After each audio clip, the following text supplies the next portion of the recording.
Astaghfirullah. Assalamualaikum warahmatullahi wabarakatuh.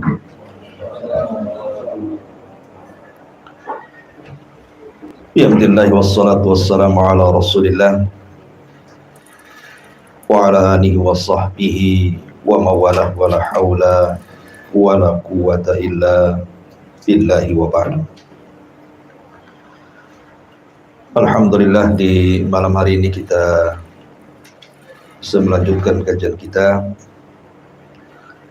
masih membahas surah Al-Fajr, dan kita masuk pada ayat ke-6 dari surah Al-Fajr. A'udzubillahi minasyaitonirrajim. Bismillahirrahmanirrahim.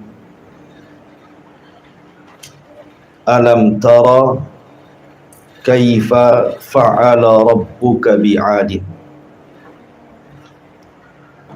irama dhatil imad allati lam yukhlaq mithluha fil bilad wa thamud alladhina jabu as-sakhra bil wad wa fir'auna dhil autad alladhina taghaw fil bilad fa'abtharu fiha al-fasad fasabba alaihim rabbuka sawta adab inna rabbaka labil mirsad. Allah subhanahu wa ta'ala berfirman, tidakkah engkau wahai Muhammad memperhatikan bagaimana Tuhanmu telah berbuat kepada kaum Ad. Siapa kaum Ad? Yaitu penduduk Iram, ibu kota Ad, yang mempunyai bangunan-bangunan yang sangat tinggi, yang belum pernah dibangun satu kota manapun seperti negeri-negeri yang lainnya.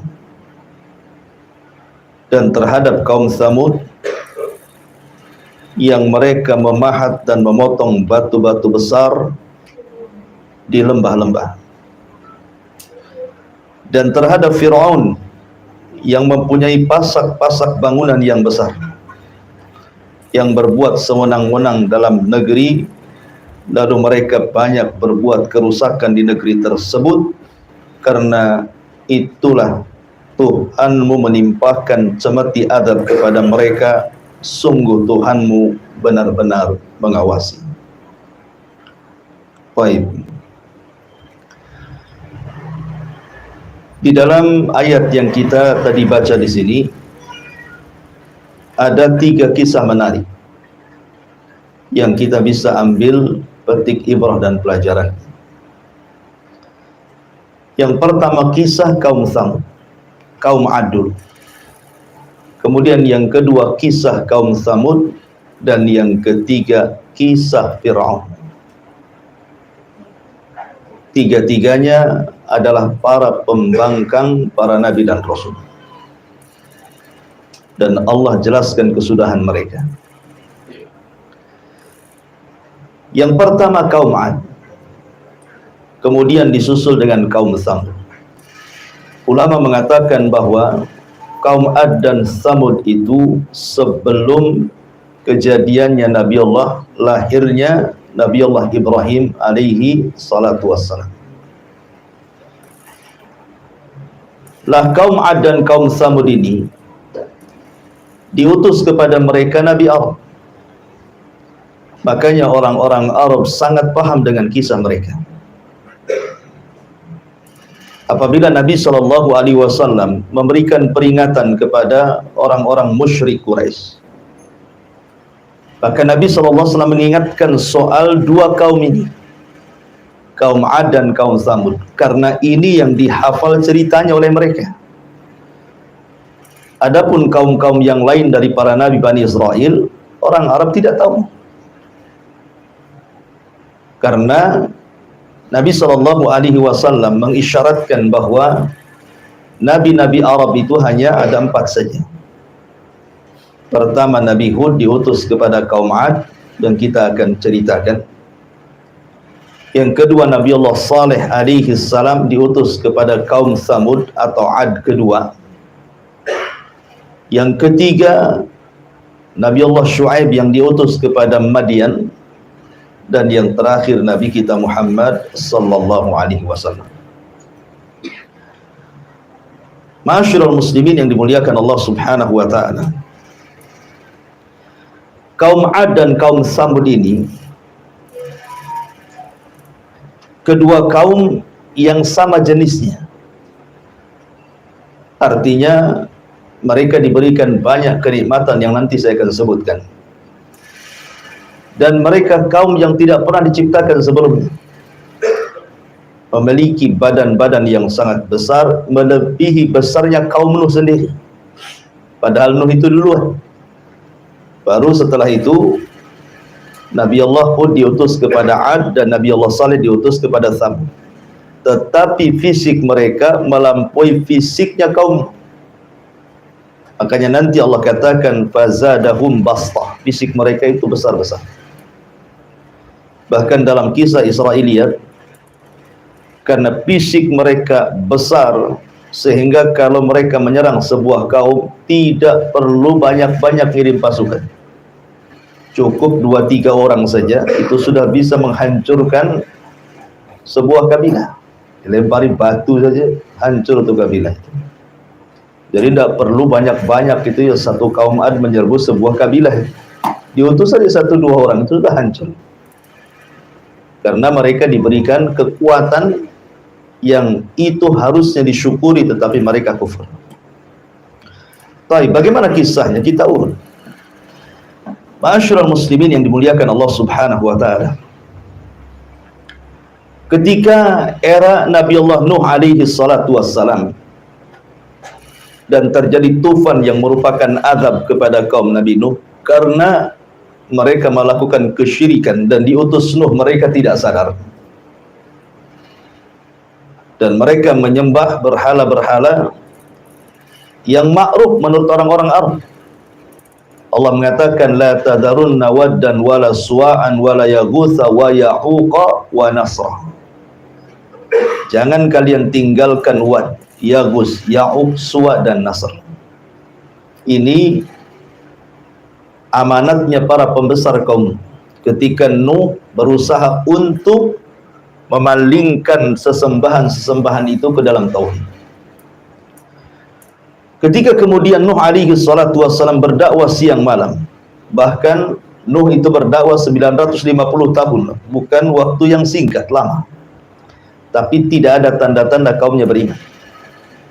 Justru kaumnya malah hendak mencelakakan. Dari situ Nuh kemudian berdoa kepada Allah dan mengatakan, Rabbi inni maghlubun fantasir. Ya Rabb, aku akan dikalahkan oleh mereka, tolong aku. Maka Allah Subhanahu wa taala merintahkan untuk membuat kapal. Singkat cerita, akhirnya ketika azab Allah Subhanahu wa taala mau turun, maka Nuh diperintah untuk masuk ke dalam kapal membawa 3 putranya dan beberapa orang yang beriman serta beberapa binatang berpasang-pasangan. Maka datanglah banjir yang sangat besar, perpaduan hujan dan air yang muncrat dari bumi. Jadi satu. Kita aja di Batam nih kalau hujan 3 hari berturut-turut banjir. Ya.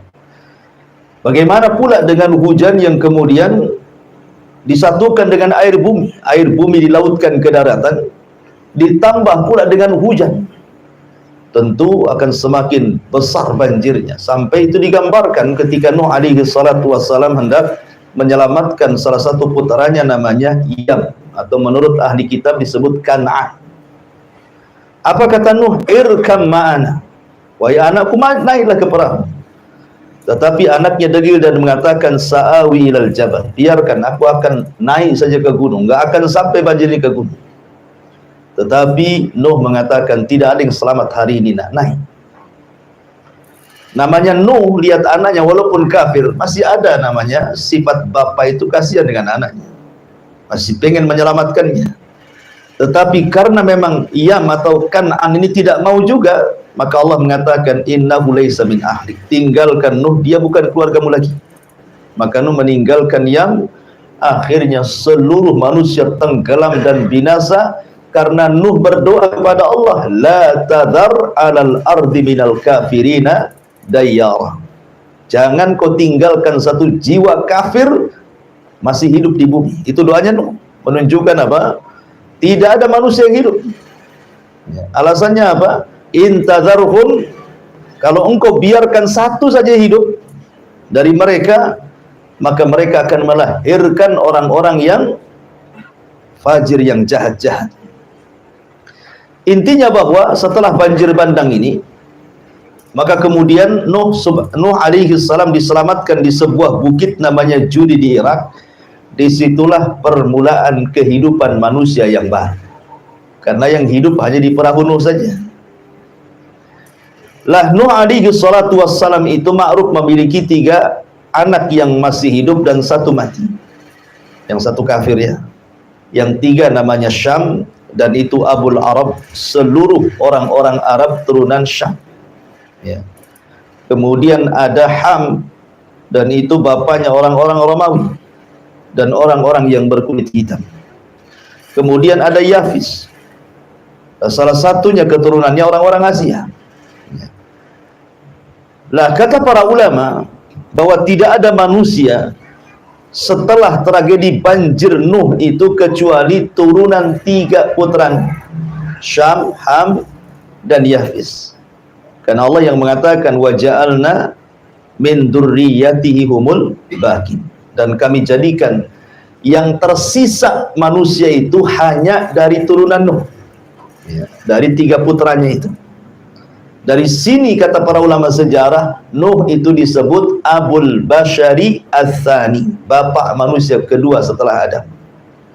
Karena tidak ada manusia di kolong langit yang hidup di zaman sekarang kecuali nasabnya pasti sampai kepada 3 putra Nuh ini. Kalau tidak Syam, ya Ham, kalau tidak Ham, ya Yafis. Dan 3-tiganya putra Nuh alaihi salatu wassalam. Makanya wajar kalau Nuh dikatakan bapak manusia kedua. Lah ketika anak-anaknya Nuh ini sudah mulai menyebar ke beberapa tempat, dan mereka masih mentauhidkan Allah subhanahu wa ta'ala, dan mereka masih melihat bagaimana sisa-sisa kehancuran kaum Nuh alaihi salam, sehingga mereka masih takut dan masih mentauhidkan Allah subhanahu wa ta'ala. Tetapi berlalunya zaman, berlalunya waktu, akhirnya iblis datang kepada kaum yang mentauhidkan Allah dari turunan Nuh. Mulailah kemudian mereka kembali menjadi penyembah berhala. Dan yang pertama kali menyembah berhala adalah kaum Ad dari turunan Nuh alaihi salatu wassalam. Kaum Ad inilah kaum yang pertama kali menyembah berhala. Menurut Ibnu Ishaq, seorang pakar sejarah, bahwa kaum Ad itu menyembah 3 berhala. 3 berhala yang mereka sembah. Pertama Somad, kemudian yang kedua Soda, dan yang ketiga Haba. Ya, ada yang mengatakan Somud atau Somad, kemudian Soda, dan juga Haba. Itulah 3 berhala yang disembah oleh kaum Ad. Masyarul muslimin yang dimuliakan Allah Azza wa Jalla, sebagai gambaran bahwa kaum Ad dan Tsamud itu ada kemiripan. Allah berikan 7 nikmat kepada mereka. Seringkas saja. Nikmat yang pertama yang Allah anugerahkan kepada kaum Ad ataupun kaum Tsamud setelahnya, karena Ad juga termasuk Tsamud masalahnya. Cuman Ad itu disebut untuk dibedakan antara Ad yang kedua, Allah menyebutkan Adanil Ula. Allah mengatakan bahwa kaum Ad itu disebut Adanil Ula, Ad yang pertama, adapun Tsamud itu Ad yang kedua. Artinya sama-sama kaum Ad itu sebenarnya. Cuman membedakan satu Ad, satu Tsamud gitu ya. Dan Tsamud itu nenek moyang orang Arab. Baik. Lah, di antara kenikmatan yang sangat besar yang Allah anugerahkan kepada kaum Ad adalah mereka menguasai ekonomi. Di zamannya mereka menguasai ekonomi, dan siapapun atau apapun negaranya kalau menguasai ekonomi pasti dia bisa menjajah negeri yang lain, ya kan? Ekonomi, kekuatan ekonomi itu bisa menjajah negeri yang lain. Lihat hari ini negeri-negeri yang kuat ekonominya, ya kan, negara-negara yang maju luar biasa bisa menjajah negara-negara yang tidak maju, kan. Lah kaum Ad itu dilebihkan ekonominya, sehingga dengan ekonomi mereka bisa menjajah negeri-negeri yang lain. Dan itu nikmat yang Allah anugerahkan kepada mereka, kuatnya ekonomi. Kemudian yang kedua, kaum Ad diberikan fisik yang sangat kuat. Kaum Ad itu diberikan fisik yang sangat kuat, sampai fisik mereka melebihi fisiknya Nabi Nuh. Tetapi tentu tidak mungkin melebihi Nabi Allah Adam alaihi salatu wassalam. Karena ada kisah-kisah Israiliyat yang kemudian mereka menggambarkan bagaimana fisiknya kaum Ad itu ada yang sampai 100 meter. 100 meter tinggi kali. Celana antum tidak bisa dipakai mereka. Apalagi baju nggak muat. Apalagi celana dalam. Kan itu ya. Artinya bahwa sampai mengatakan 100 meter. Ini mustahil. Nah, kisah ini tentu bertentangan dengan hadis Nabi SAW bahwa fisik yang paling tinggi, yang paling kuat, yang paling kekar, yang paling tampan hanyalah fisiknya Adam alaihissalam. Makanya ketika Rasul berjumpa dengan Nabi Yusuf saat peristiwa Isra Mi'raj, apa kata Rasul? Aku melihat Nabi Yusuf mendapatkan separuh ketampanan Adam. Separuh saja sudah memfitnah banyak wanita. Berarti Adam itu jauh lebih tampan dibandingkan Nabi Yusuf, kan itu kan separuhnya saja. Jadi kalau Nabi Adam hidup di zaman sekarang, mungkin semua wanita akan memandang Adam. Kalau Yusuf saja satu Mesir terfitnah, bagaimana pula Adam alaihi salatu wassalam. Dan ini mematahkan teori Darwin yang mengatakan manusia berasal dari kera, kan itu ya. Kera cakep atau tidak cakep? Mana ada kera cakep?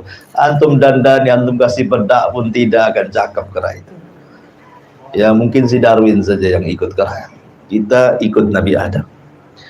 Baik, masyarul muslimin yang dimuliakan Allah Azza wa Jalla. Jadi nikmat yang kedua, mereka diberikan fisik yang kuat, kemudian tinggi. Yang tadi saya kisahkan, kalau menghancurkan sebuah kabilah tidak perlu bawa pasukan, cukup dikirim 2-3 orang saja sudah cukup tuh, gitu ya. Dilempari batu saja sudah mati semua satu kabilah itu. Karena di zaman Ad itu hanya Ad yang punya fisik seperti itu. Jadi kaum-kaum yang sezamannya itu ya kecil-kecil gitu ya, di bawahnya kaum Ad. Makanya kaum Ad itu menguasai, ya karena fisiknya yang besar, itu nikmat harusnya. Mereka syukuri, kan. Kita aja kalau masuk tentara, kalau pendek nggak keterima, kan gitu ya. Masuk tentara, masuk polisi itu diukur juga tuh tingginya tuh. Sehingga tinggi badan juga nikmat seharusnya. Ini yang kedua. Yang ketiga, Allah Subhanahu wa taala anugerahkan mereka memiliki strategis perang yang luar biasa. Dan mereka tidak pernah dikalahkan. Dan Allah mengatakan wa idza batashtum jabbarin. Ini biasanya untuk jimat. Karena dulu pernah baca kitab Mujarabat tuh. Kalau hendak nonjok orang tuh, baca katanya ayat ini. Wa idza batashtum jabbarin. Apabila mereka hendak menyerang, mereka tidak punya belas kasihan. Ya. Jadi kaum Ad itu punya strategis perang. Kalau nyerang itu tidak pernah kalah itu. Dan mereka kaum yang sangat bengis sekali, sehingga tidak ada satupun kabilah di zaman itu, karena kan belum ada negara-negara saat sekarang gitu ya, masih kabilah-kabilah juga, umatnya juga belum banyak di zaman itu. Tidak ada yang berani kalau diserang itu nyerang betul mereka, tidak punya belas kasihan sama sekali, karena mereka memiliki selain fisik besar gitu ya, memiliki strategis perang yang luar biasa. Ya, ini nikmat yang ketiga. Nikmat yang keempat, Allah Subhanahu wa taala berikan kesuburan. Ladang mereka subur, sawah mereka subur, ternak mereka subur. Pokoknya Allah berikan luar biasa nikmat dari dalam perut bumi itu. Subur. Ya kan? Makanya ketika kita bicara tentang negeri Sabah itu Allah mengatakan baldatun thayyibatun wa rabbun ghafur. Baldatun thayyibah, negerinya baik. Kenapa negerinya baik? Karena di negeri Sabah itu kebun-kebunnya itu semua tumbuh semua buah-buahan, biji-bijian. Anehnya lagi, tidak ada ulat, tidak ada semut, tidak ada serangga, tidak ada binatang. Gitu ya. Kalau kita masuk kebun tuh mikir-mikir takut ular. Kalau negeri Sabah tidak ada. Jangan lagi cerita ular, semut pun tidak ada, lalat pun tidak ada. Jadi masuk ke dalam kebun itu betul-betul menikmati. Jadi kalau ada seorang wanita masuk ke negeri Sabah, di atasnya ditaruh keranjang di atas kepalanya, tidak perlu dipetik, pulang itu sudah penuh tuh. Masuk kebun, keluar penuh, sudah penuh dengan buah-buahan di atas kepalanya. Jadi negeri Ad juga sama, disuburkan gitu ya. Ya, ini juga nikmat seperti negeri kita ini kan negeri subur dibandingkan negeri-negeri yang lain. Coba antum umroh sana. Lihat tuh Saudi itu padang pasir itu kering kelontang, nggak jelas itu ya. Tetapi karena kecanggihan teknologi, waktu saya di Yaman, subhanallah, padang pasir bisa disulap jadi sawah ditanami gandum. Begitu ya. Jadi setahun itu jadi padang pasir, terkadang hijau karena sudah kecanggihan teknologi di zaman sekarang itu. Ini nikmat yang keberapa? Nikmat yang keempat. Allah suburkan. Ya. Kemudian nikmat yang kelima, nikmat yang kelima yang Allah berikan kepada kaum Ad ini, mereka sanggup merubah tanah datar menjadi istana. Jadi mereka membuat, umpamanya ada tanah datar di padang pasir itu, diambil batu-batu dari gunung itu, kemudian mereka susun, mereka mampu membuat istana itu. Tanah datar jadi istana. Padahal di zaman itu teknologi belum secanggih sekarang kan gitu. Belum ada belko, alat berat. Tetapi bagaimana Allah Subhanahu wa taala berikan kekuatan mereka bisa menyulap tanah datar jadi istana. Bahkan yang nomor 6 yang luar biasa lagi, bukan hanya itu, bukit-bukit itu dipahat kemudian memiliki seni tingkat tinggi dan menjadi rumah-rumah singgah, bukan untuk ditempati, hanya untuk kebanggaan dan kesombongan saja. Jadi kalau mereka sudah jadi itu, mereka naik, kemudian ada orang lewat itu, maka diejeknya. Lihat rumahku jauh lebih indah dibandingkan rumahmu. Jadi hanya untuk ejek-ejekan, hanya untuk kesombongan saja. Ya. Kemudian yang kelima, yang terakhir, bahwa kaum Ad oleh Allah Subhanahu wa taala, ini nikmat yang paling besar dari 6 nikmat itu, diutus kepada mereka seorang nabi. Ini tidak ada nikmat melebihi diutus seorang nabi. Ya. Siapa yang diutus? Nabi Allah Hud alaihi salatu wassalam. Hud diutus kepada kaum Ad. Ma'asyiral muslimin yang dimuliakan Allah Subhanahu wa taala, sedikit saya akan bacakan beberapa ayat Al-Quran tentang kisah kaum Ad. Di dalam surah Al-A'raf ayat 69. Surah Al-A'raf ayat 69. Allah mengatakan, awa ajibtum an ja'akum dzikrum min rabbikum ala rajulin minkum liyunzirakum. Dan herankah kalian bahwa ada peringatan yang datang dari Tuhan kalian melalui seorang laki-laki dari kalangan kalian sendiri untuk memberikan peringatan kepada kalian. Jadi Allah Subhanahu wa taala utus Hud kepada mereka. Kenapa kalian heran? Makanya dalam ayat yang lain Allah mengatakan, wa ila adin akhahum hudan, dan kepada kaum Ad Allah utus saudara mereka. Siapa? Nabi Allah Hud. Kenapa Allah bahasakan saudara?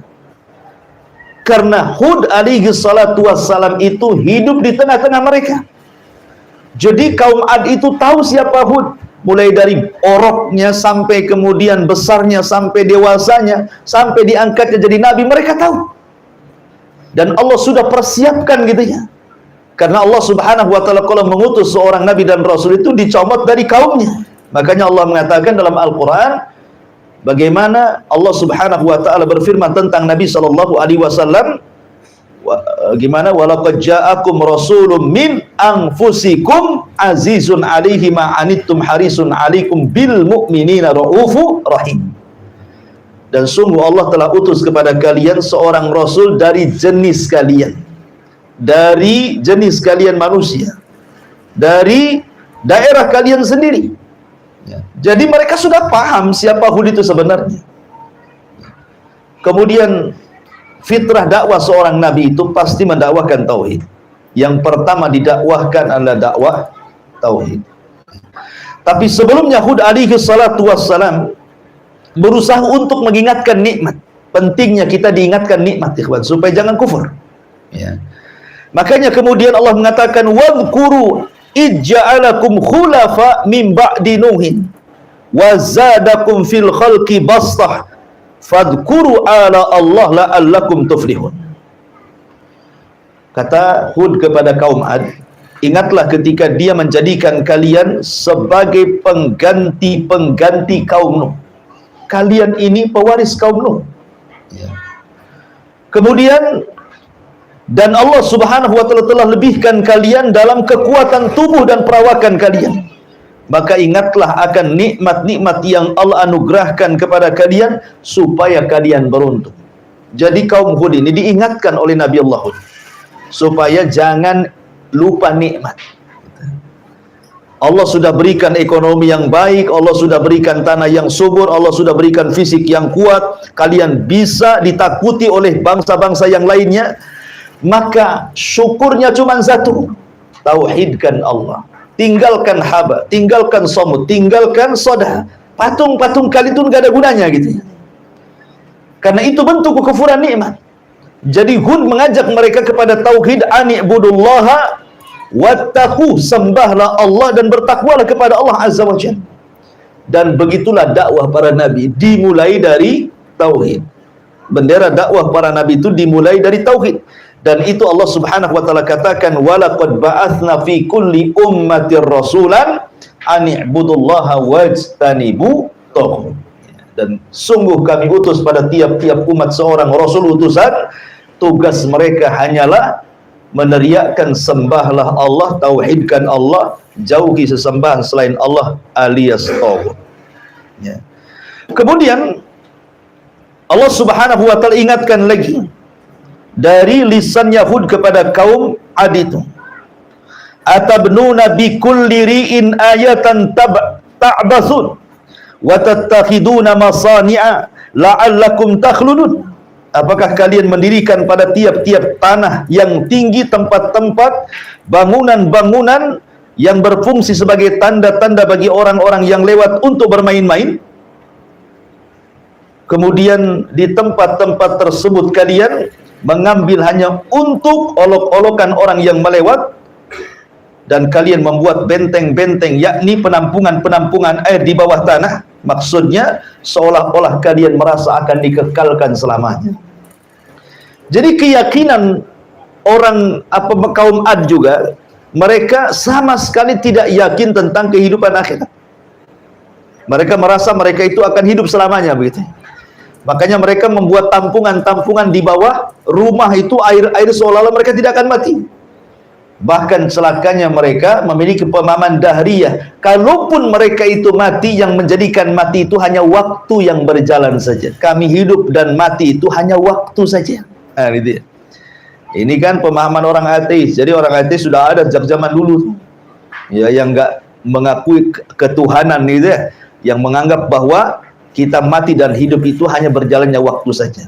Itulah keyakinan taraf, keyakinan kaum Ad, dan mereka berusaha untuk mengejek siapa? Nabi Allah Hud alaihi salatu wassalam. Dan umumnya ikhwan, para nabi itu bukan ditentang orang-orang lemah, tidak. Umumnya para nabi itu ditentang orang-orang kuat. Para pejabat, orang-orang kaya, para pemimpin, itu yang menentang para nabi sebenarnya. Padahal tidaklah Nabi diutus kepada sebuah umat untuk berpolitik. Nabi itu bukan untuk berpolitik diutus, bukan untuk merebut kekuasaan, tidak. Ya. Bukan untuk menggalang umat, kemudian melakukan pemboikotan atau mencalonkan diri jadi pemimpin capres, enggak. Ya. Nabi diutus itu tidak berpolitik. Nabi diutus itu hanya untuk berdakwah. Seandainya seorang pemimpin masuk Islam, tidak mungkin dicopot dari kepemimpinannya, tetap dia pemimpin kan itu ya. Nah, cuman karena ketakutannya para pembesar itu kepada Nabi, seolah-olah ketika makin banyak yang didakwai, makin banyak orang yang ikut, seolah-olah terancam kekuasaannya. Ma'asyiral muslimin, dan itu akan terjadi pada setiap negara dan bangsa-bangsa. Ya, kalau ada seorang dai kemudian ada banyak pengikutnya, itu penguasa takut biasanya. Kan itu. Atau dimanfaatkan untuk kampanye, didekatilah ustadz-ustadz, kiai-kiai, masjid-masjid gitu ya. Ya, untuk bersuara biasanya.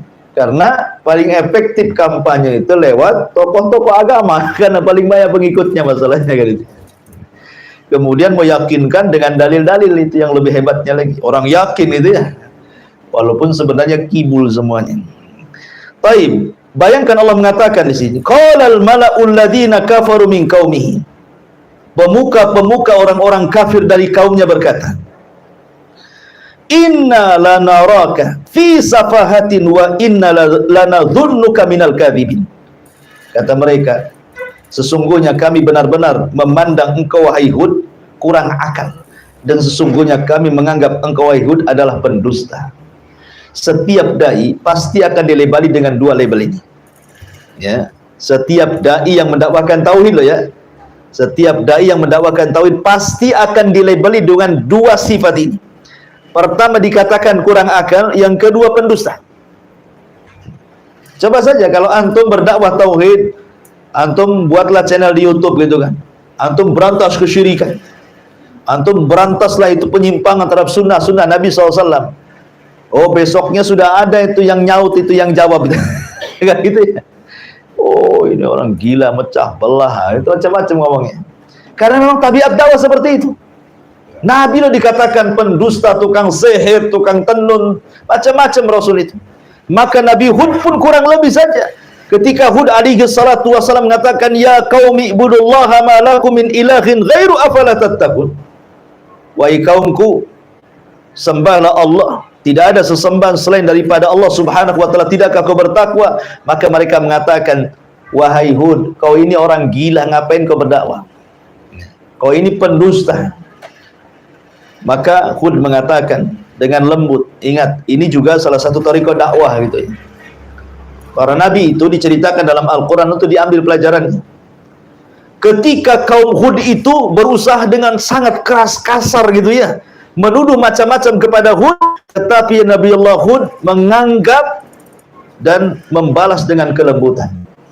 Katakan kepada Nabi SAW, wa in kunta faddan ghalidhal qalbi lan faddu min hauli. Kalau engkau keras kepala wahai Muhammad, kau kasar kepada kaummu, maka mereka akan lari dari kamu.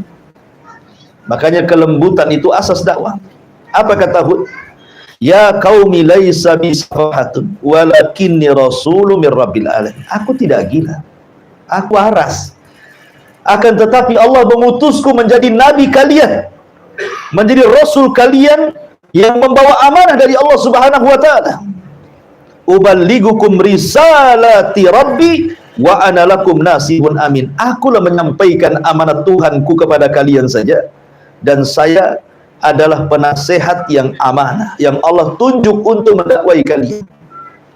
Ma'asyiral muslimin yang dimuliakan Allah subhanahu wa ta'ala, intinya bahwa Hud alaihi salam terus mendakwai kaumnya dan para pembesar, tetapi Allah subhanahu wa ta'ala takdirkan memang kaum itu mendustakan para nabinya. Makanya Allah mengatakan kadzabat adanil mursalin.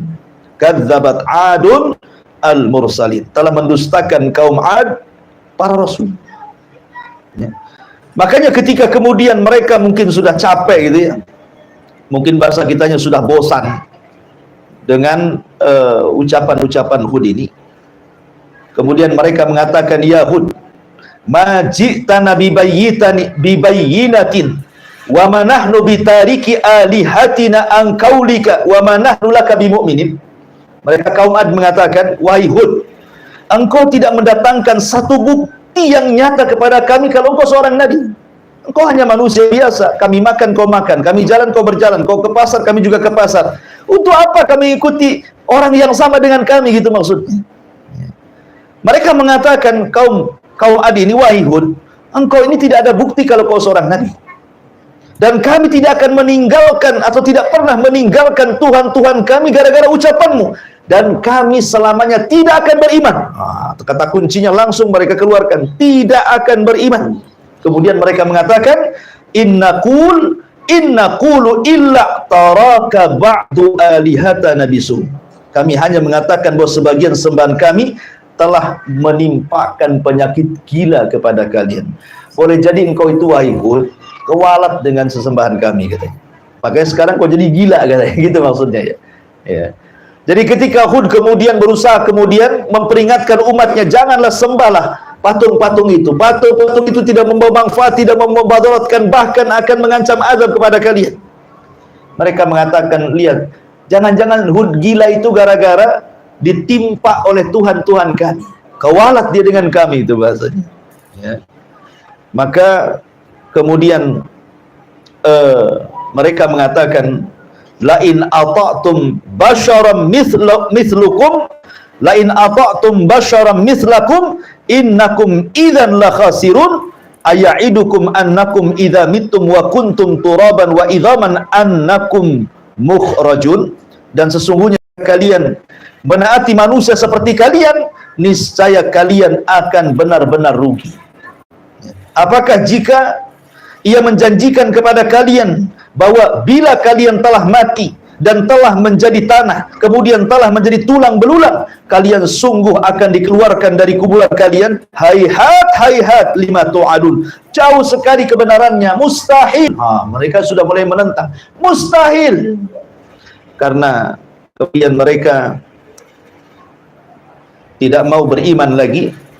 Dan yang lebih parah lagi, mereka nantang. Ya, nantangnya apa? Minta azab dari Allah Subhanahu wa ta'ala. Coba ya, tapi begini ya, mujizatnya Nabi Hud itu luar biasa. Hud itu diberikan mujizat oleh Allah. Apa mujizatnya? Tawakal yang kuat. Hud itu diberikan oleh Allah mujizat berupa tawakal. Jadi tawakal itu jadi mujizat dia. Coba bayangkan, kaum Ad itu kan besar-besar, kemudian tentaranya kuat-kuat. Kalau menghancurkan kaum sebentar saja, tapi mereka tidak bisa menyentuh Hud, ya kan? Bahkan Hud alaihi salatu wassalam sampai kemudian mengatakan, min dunihi fakiduni jami'an la tungzirun, katanya. Kalau kalian tidak suka denganku, kata Hud, kumpulkan kaum Ad semuanya, serang aku sekarang, jangan ditunggu-tunggu waktunya. Lihat, nantang gak Hud ini kan? Kenapa dengan begitu percayanya Hud mereka tidak bisa menyentuh dia? Karena Hud mengatakan, inni tawakkaltu Allah rabbi wa rabbukum ma min dabatin illa huwa akhidun binasiyatiha inna rabbi ala sirati mustaqim. Sesungguhnya aku bertawakal kepada Allah Tuhanku dan Tuhan kalian. Tidak ada satupun makhluk bergerak yang bernyawa, melainkan dialah yang memegang ubun-ubunnya. Sungguh Tuhanku di jalan yang lurus lagi adil. Jadi Hud ini sangat berani. Coba bayangkan, kaum Ad itu kan banyak, besar-besar gitu ya. Hud menantang, kalau kalian tidak suka denganku, kalian kumpul semuanya, serang aku sekarang. Seandainya antum diutus menjadi dai ke sebuah kampung, kampung itu banyak dukunnya, kemudian antum ngomong, kumpulkan dukun-dukun kalian, santet aku sekarang. Berani nggak antum ngomong gitu? Ini Hud begitu. Atau kumpulkan preman pasar kalian, ayo kumpul-kumpul semuanya, gabungkan dengan desa sebelah tuh, ayo serang saya. Berani nggak tuh ngomong begitu kan? Saya yakin nggak akan berani. Ya, saya aja nggak berani, apalagi antum. Gitu. Ya. Karena saya nggak punya mukjizat. Nabi Hud punya mukjizat, ya kan? Makanya dia berani yang mengatakan, fakiduni jami'an tsumma la tungzirun. Serang aku sekarang, buat makar kalian sekarang juga, jangan ditunggu-tunggu, katanya. Kan? Tetapi kaum Ad memang tidak bisa menyerang Hud alaihissalam, menyentuh kulitnya pun tidak bisa. Itulah kelebihan, namanya mukjizat Nabi Allah Hud alaihi salatu wassalam. Akhirnya kemudian mereka pun mengatakan kepada Hud alaihi salatu wassalam, sudah gini saja, kami semua tidak akan beriman kepada Muhammad. Nggak akan beriman. Macam mana kau ngoceh pun kami tidak akan beriman. Ya. Kalau engkau seorang nabi, fa'tina bima ta'iduna in kuntum minas sadiqin. Buktikan. Katanya engkau selalu mengancam-ngancam kami, kalau tidak ikut kamu, kami akan diazab. Buktikan azabmu sekarang. Mana azab Allah? Timpakan sekarang kepada kami, katanya. Kan itu ya. Jadi mereka mulai menantang Allah. Oh, bahaya kalau sudah menantang Allah. Kalau sudah menantang Allah, bahaya. Ketika mereka sudah ngomong seperti itu, apa yang terjadi? Akhirnya Allah kirim paceklik yang berkepanjangan. Ada yang mengatakan 3 tahun tidak turun hujan, sehingga tanah menjadi kering kelontang. Tidak ada yang tumbuh satu tumbuhan. Binatang-binatang pada mati. Manusia sudah mulai kelaparan. Nikmat Allah sudah mulai dicabut karena mereka kufur kepada Allah Azza wa Jalla. Kebiasaan kaum Ad, kalau ada musibah maka mereka akan mengutus 70 orang pilihan dari orang-orang berakal mereka. Kemana? Ke Haram, ya. Karena Ad itu posisinya di Ahqaf. Ahqaf itu gunung pasir, disebut Ahqaf namanya. Dan di dalam Al-Quran Allah jadikan 2 nama surat. Hud, Allah jadikan nama surat Suratul Hud. Kemudian Ahqaf, Allah jadikan nama surat juga Suratul Ahqaf. Ya kan? Jadi dua-duanya jadi nama surat tuh. Kalau Ahqaf itu artinya gunung pasir, letaknya antara Hadraul Maut dan Oman. Tengah-tengahnya itu Ahqaf. Disitulah kaum Ad tinggal. Artinya kan masih dekat dengan Haram, Yaman. Ya kan, Yaman ke Mekah kan dekat. Jadi mereka ini, orang-orang pilihan ini, berangkatlah dari Ahqaf ini menuju Haram, tanah Haram, menuju Ka'bah, ya, menuju tanah suci gitu. Maksudnya Haram itu waktu itu memang sudah jadi tanah suci karena yang membangun pertama kali Ka'bah adalah malaikat. Kemudian setelah itu Adam alaihi salatu wassalam, kemudian hilang, baru kemudian diperbaharui oleh Ibrahim alaihi salatu wassalam. Jadi orang-orang 7 orang pilihan ini ke Haram berdoa, ya.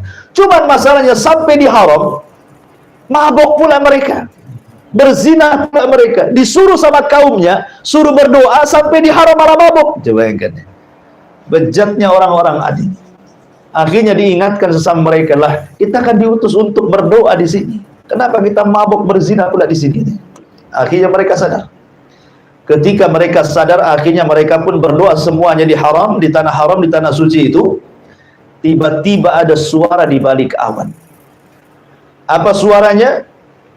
Aku kabulkan keinginan kalian, kan ku kirim awan kepada kalian. Tinggal milih, mau awan putih, mau awan merah, mau awan hitam. Mereka berpikir, wah, doa kita diijabah. Mereka suruh memilih awan putih, tak mungkin ada hujan. Awan putih itu terang, kan gitu ya.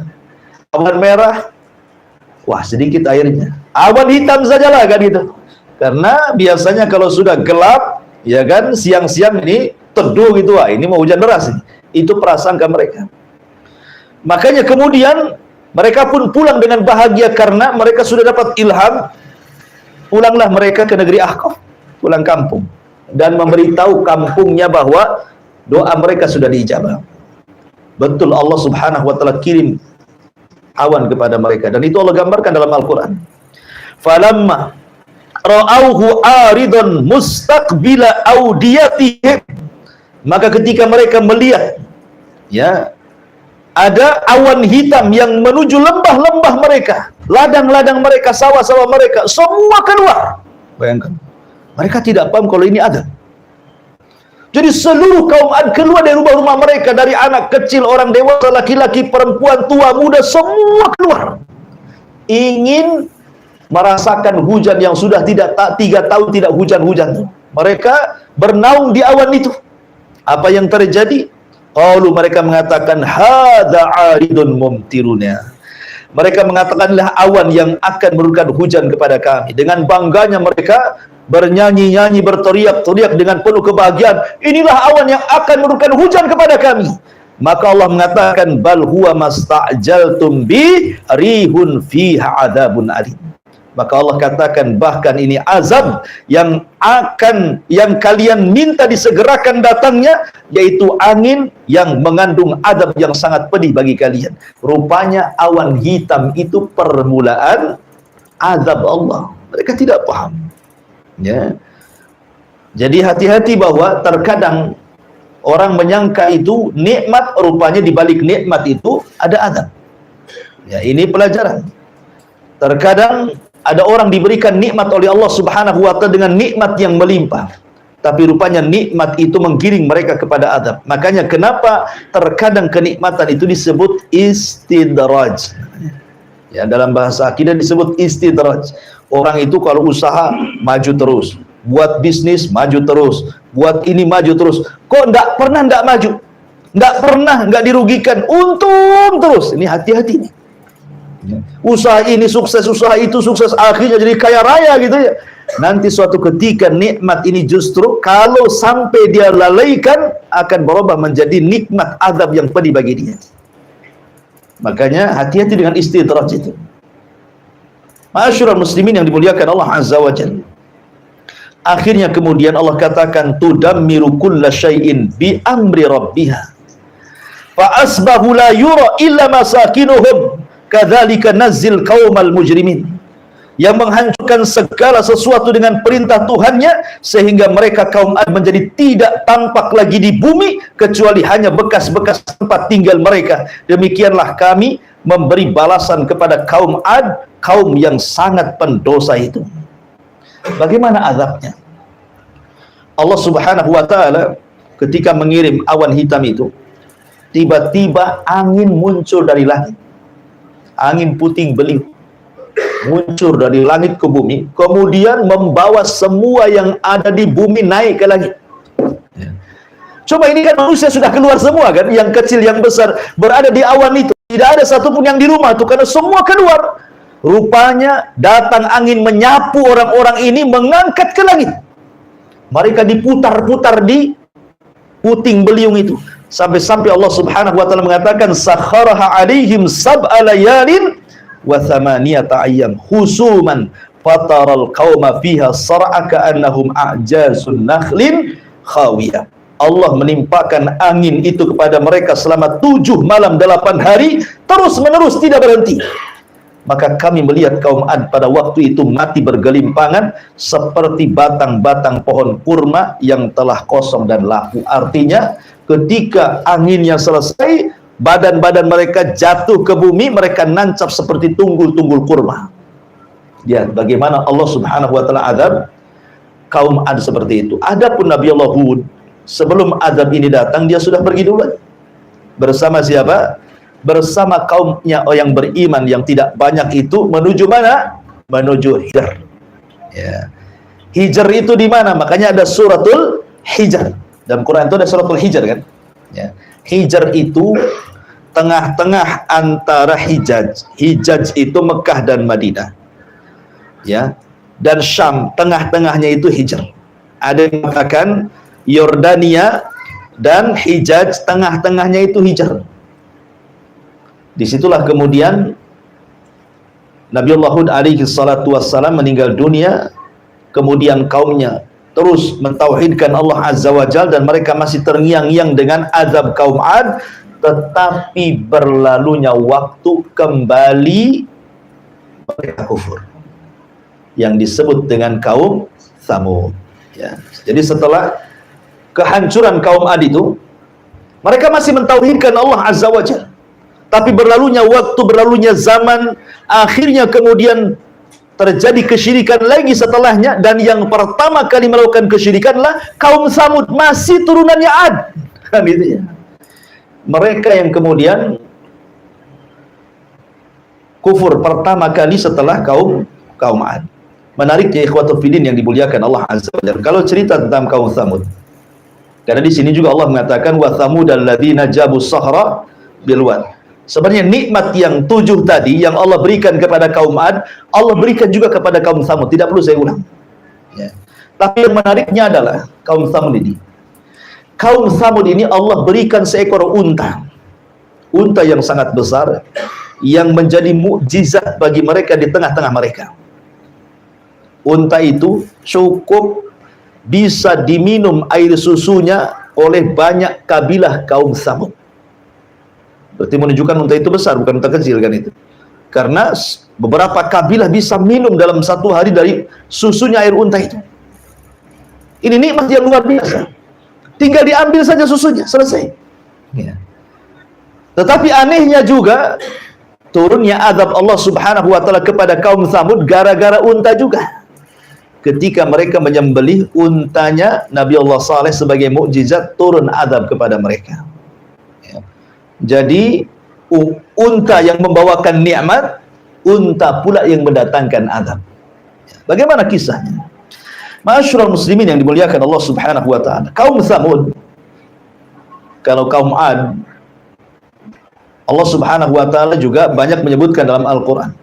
Bahkan Nabi Allah 7 kali diulang di dalam Al-Qur'anul Karim. Lah kaum Tsamud ini masih keturunan kaum Ad, makanya disebut Ad yang kedua. Kalau kaum Ad yang pertama disebut Adanil Ula. Ini Ad Ats-Tsani. Ya. Dan dua-duanya bangsa Arab. Ingat bahwa Arab itu terbagi menjadi 3. Ada yang disebut dengan Al-Arabu Al-Ba'idah. Ada yang disebut dengan Al-Arabu Al-Baqiyah. Ada yang disebut dengan Al-Arabu Al-Musta'rab namanya. Al-Arabul Ba'idah ini Arab yang sudah punah. Kaum Ad, kaum Tsamud sudah punah. Tidak ada lagi turunannya. Ya, hanya tinggal ceritanya. Kemudian yang kedua Al-Arabul Baqiyah. Arab yang masih ada. Ya, dan itu salah satunya keturunan Qahtan, seperti Imam Malik rahimahullahu taala itu keturunan Qahtan. Kemudian yang ketiga ada namanya Al-Arabu Al-Musta'rab, bukan orang Arab tapi fasih berbahasa Arab, akhirnya dikatakan orang Arab karena kefasihan bahasa Arab. Dari sini ada kaidah, walaupun ada orang Arab di negeri kita, mancung, tidak diragukan lagi wajahnya wajah Arab, tapi tidak bisa bahasa Arab, malah medok bahasa Jawa, maka dia bukan Arab. Tapi kalaupun ada di negeri kita pesek belesek, tidak ada muka-muka Arab sedikit pun, tapi cepetang dia bahasa Arabnya luar biasa, gitu ya, melebihi orang Arab, maka dia Arab. Ini kaidah. Ya. Jadi jangan berbangga karena muka Arab ngaku Habib. Dites bahasa Arabnya tak tahu. Kasih kitab kuning tak bisa baca. Bukan tak bisa baca, tak bunyi. Ya kan? Ma'asyiral muslimin yang dimuliakan Allah Azza. Ini kaidah karena ada Al-Arabul Musta'rab di sini kan. Ismail itu bukan orang Arab. Dia lahir di Palestina. Ya. Kemudian dibawa oleh Ibrahim dengan ibunya Hajar ke Arab. Berjumpa dengan suku Jurhum. Belajarlah Ismail dengan kabilah Jurhum. Akhirnya dia pula yang paling fasih bahasa Arabnya. Makanya Ismail disebut Al-Arabul Musta'rab. Dia bukan Arab tapi jadi Arab karena kefasihan bahasa Arab. Ya, maka nggak apa-apa antum tampang tak ada Arabnya, tapi bahasa Arabnya luar biasa, Arab antum. Gitu ya. Antum mancung walaupun kayak Petruk gitu ya. Tapi tak bunyi Arab, bukan Arab Indonesia antum. Gitu ya. Jadi itu kaidah seperti itu. Antum harus pahami. Baik. Lah, kaum Tsamud ini sama dengan kaum Ad. Ini Arabul Al-Ba'idah. Ini kisahnya sudah nggak ada turunannya, tetapi kan dikisahkan karena Rasulullah SAW konteks ayat ini ingin mengingatkan orang-orang Quraisy, jangan kufur kalian. Kalau kalian kufur, nanti kalian diazab seperti kaum Ad dan Tsamud, gitu maksudnya. Ya. Makanya ketika Al-Walid ibn Mughirah datang kepada Nabi SAW, kononnya mau tawar menawar dan mengatakan, ya Muhammad, sudahlah. Nggak usahlah kau lanjutkan dakwah. Kau ini pengen apa? Kalau kau ingin harta, kami kumpulkan harta kami. Kami jadikan kau orang paling kaya di antara kami. Kalau kau ingin raja, kami jadikan kau raja kami. Kalau kau ingin perempuan yang cantik, kami carikan. Kalau kau gila, kami carikan tabibnya, dokternya. Tapi tolonglah. Ya sudah, sampai di sini dah. Kata Nabi SAW, ya Walid, sudah kau ngomong. Sekarang gantian.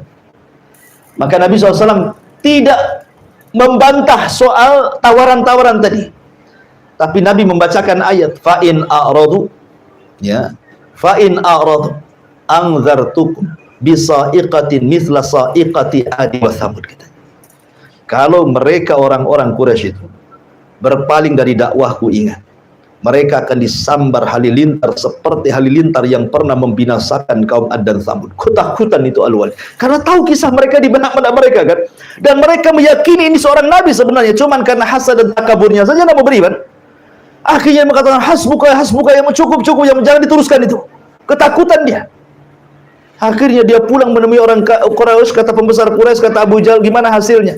Nampaknya kau pergi beda pula mukamu kau kembali katanya. Jangan-jangan kau sudah beriman. Katanya kan itu. Artinya di sini Nabi SAW mengingatkan tentang kaum Ad dan Tsamud kan. Artinya di otak-otak orang Arab itu sangat paham kisah-kisah ini. Makanya Rasulullah SAW tidak mengkisahkan Nabi-Nabi Bani Israel. Karena mereka tidak ada pengetahuan tentang itu. Makanya Rasul mengkisahkan tentang dua kaum yang mereka paham. Diutus kepada mereka Nabi dan Rasul, mereka membangkang, turun azab. Apakah kalian mau seperti itu? Nah, gitu maksudnya. Ma'asyiral muslimin yang dimuliakan Allah Azza wa Jalla, kembali bahwa sebagaimana Nabiullah Saleh dan juga Nabiullah Hud dan seluruh para nabi mendakwai mereka ke dalam tauhid. Kaum Tsamud pun menentang Nabi Saleh. Tidak perlu saya ceritakan panjang-panjang karena kita ambil singkat-singkatnya saja. Akhirnya mereka pun mengatakan, ya Saleh, kalau engkau seorang nabi, kami tidak melihat ada bukti dari kamu. Ya. Bukankah seorang nabi harus bawa mujizat? Kata Nabi Saleh, mau kalian apa? Mereka mengatakan, kalau engkau seorang nabi, keluarkan dari batu ini unta. Tetapi bukan hanya sekedar unta, unta usyara. Usyara itu yang sedang hamil 9 bulan. Jadi kalau keluar langsung hamil, langsung lahir gitu maksudnya. Itu namanya unta usyara. Ya. Akhirnya kemudian usyara itu 10 bulan ya. Dari kalimat asyara, usyara. Jadi unta yang hamil 10 bulan kalau keluar dari batu langsung melahirkan. Permintaannya aneh gitu. Akhirnya kemudian Nabi Saleh berdoa, meminta izin untuk melaksanakan 2 rakaat salat, kemudian berdoa kepada Allah Azza wa Jalla, dan Allah kabulkan permintaannya. Tiba-tiba batu berbelah, kemudian keluar unta tadi. Kemudian Nabi Saleh membuat aturan, ya, ini unta adalah berkah bagi kalian. Makanya naqatullah, ini unta Allah, ingat. Sesuatu yang dinasabkan kepada Allah punya kemuliaan. Baitullah, rumahnya Allah. Naqatullah, untanya Allah. Sesuatu yang dinasabkan kepada Allah pasti punya kemuliaan. Nabi Saleh sudah mewanti-wanti, ini unta mukjizat bagi kalian. Tapi tolong bagi waktu. Saat kalian mengambil air, ya, maka kalian jangan ganggu unta. Kalian boleh ambil air, dan kalian kau boleh mengambil air susunya. Tapi besoknya unta itu yang akan minum, kalian tidak boleh mengambil air. Kalian cukup mengambil air susunya saja. Jangan ganggu dia. Kalau ganggu, kalian akan ditimpa adab. Terus berlalu, berhari, berbulan, bertahun, mereka mendapatkan nikmat dari unta itu. Dan Nabi Saleh terus mendakwahkan dakwah tauhid kepada kaum Tsamud. Sampai pada waktunya ada pula orang hasad, ya, tidak suka dengan unta itu. Seorang wanita. Ada yang mengatakan 2 wanita, yang satu kaya, yang satu banyak anaknya, bekerja sama. Kemudian dikatakan, siapa yang bisa menyembelih unta Saleh, maka saya akan berikan kekayaan dan dia boleh menikah dengan salah satu putri dari putri-putri kami. Kemudian ada pula yang daftar, namanya Kidar ibn Salib. Kidar ibn Salib dan satu kawannya, lupa saya namanya. Ya. Kidar ibn Salib ini dan Malik ibn Kinan atau Sinan, Malik ibn Sinan atau siapa namanya. Pokoknya 2 orang ini siap daftar. Tetapi sebelum dia membunuh unta Nabi Saleh itu, dia gerilya door to door dulu ke rumah-rumah, minta pendapat. Gimana kalau kayak sembelih Nabi Saleh? Setuju nggak? Setuju. Gimana? Setuju. Setuju. Akhirnya satu kampung setuju. Rupanya kebanyakan mereka tidak suka. Makanya kenapa Allah mengatakan fa'aqaruha, ya, menggunakan jama. Mereka pun menyembelih unta Saleh, padahal yang menyembelih 2 orang. Tapi bahasanya menggunakan jama karena disepakati satu kampung, ya.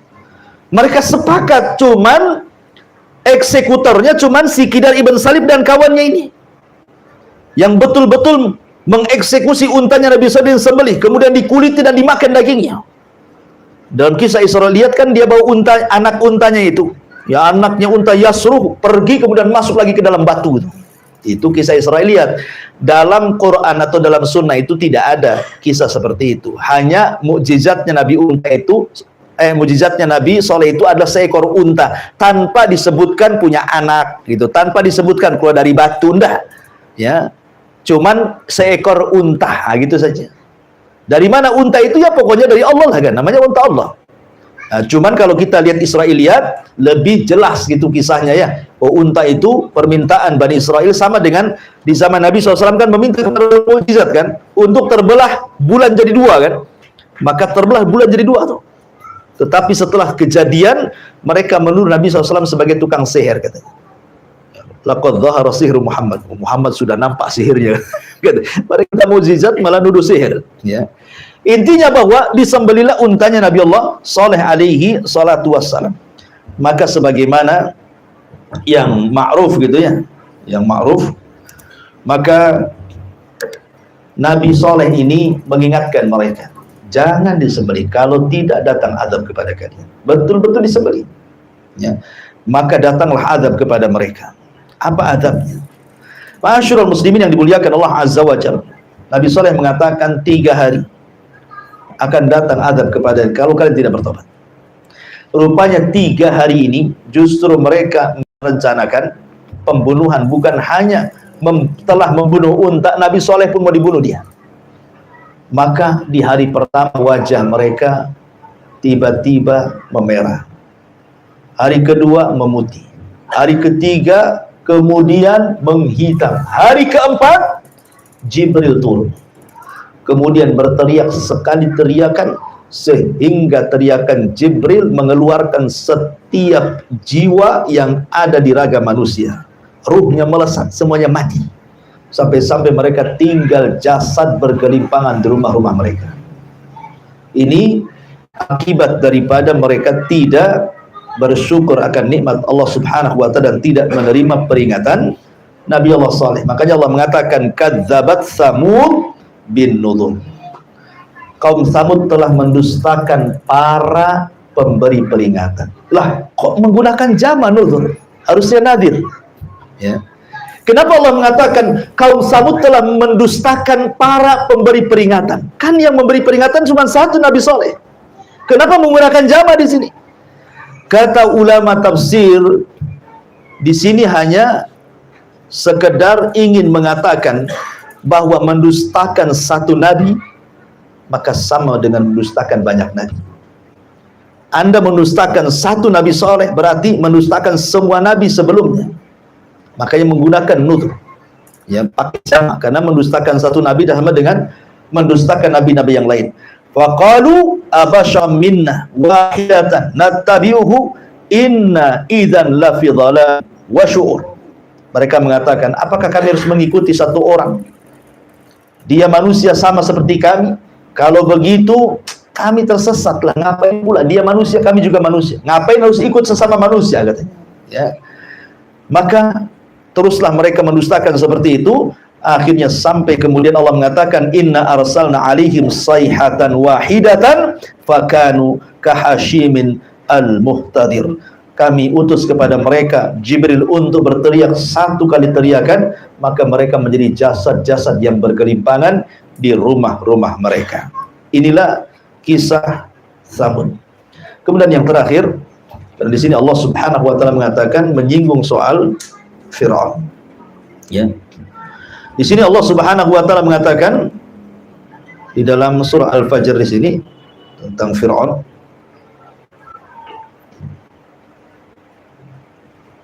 Mana tadi? Sudah lewat pula.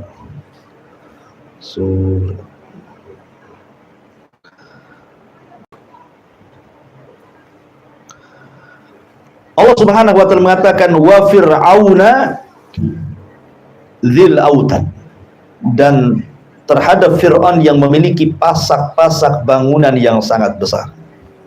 Ini sudah beralih ya. Kalau dua kisah sebelumnya cerita tentang bangsa Arab, ya. Kalau ini cerita Bani Israel. Karena kenapa dipilih Fir'aun? Karena Fir'aun ini musuhnya Nabi Musa. Kenapa Nabi Musa? Karena Musa itu nabi yang paling masyhur dari nabi-nabi Bani Israel. Dialah nabi yang pertama kali mendapatkan kitab termulia di zamannya, Taurat. Ya kan? Baru setelahnya Zabur, baru setelahnya Injil, baru setelahnya Al-Quran. Makanya dipilih kisah Nabi Musa. Ya, karena ini nabi yang paling masyhur, bahkan di dalam Al-Quran itu kisah Nabi Musa adalah kisah terlengkap.